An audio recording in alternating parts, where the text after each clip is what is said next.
Wani foto da Nafisat Abdullahi ta ɗora a Instagram ɗinta ya janyo cece-kuce. Nafisat Abdullahi, actress jaruma a Kannywood fina-finan Hausa, ta ɗora wani foto da ya ja hankalin al'umma, inda mutane suka ringa da jefa albarkacin bakinsu akan wannan hoto. Da yawa daga cikin masoyanta wasu sukan sa albarka suna faɗi mata masha Allah, wasu kuma sukan yi wata magana ne abin da ya fito daga bakinsu har suke danganta jarumar da wasu kalamai waɗanda ba su cancanta ba ko ba su dace a kanta ba, ganin ba ta saba fidda irin wannan foto da ta fidda ba. Foton dai tabbas ya ɗauki hankalin al'umma da dama, inda ta yi wata shiga ta musamman. Sai dai waɗansu daga gani za su fuskanci kaya ne masu tsada, waɗanda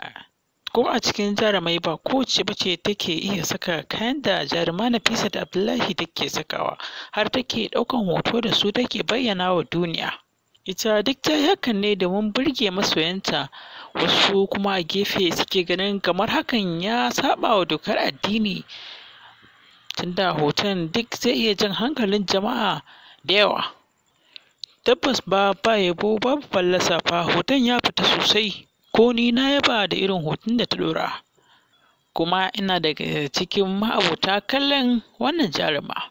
domin a da a wasu fina-finai da ta ringa fiddawa na baya,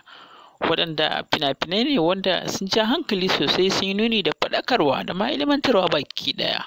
Don haka jarumar ta zama tana daga cikin gwarzayen jaruman da nake kallon fina-finansu, musamman ma a wancan lokaci da ta yi tashen da a lokacin babu wata jaruma kamar ta da ta yi tashe, kuma har yanzu wani ɗaukaka tana bin ta, inda har yanzu take da masoya da dama waɗanda suke kallon irin fina-finan da take yi. Kuma da za ku duba za ku gani ita dai yanda take a chocolate color ɗin nan, ba ta daga cikin 'yan matan da suka ƙara haske ta hanyar shafa mai, wato suna bleaching. Ita ce jarumar tana da kalo mai kyau, kuma ba ta yadda ba ta ɓata kalonta ba, tun ta natural da Allah ya yi mata.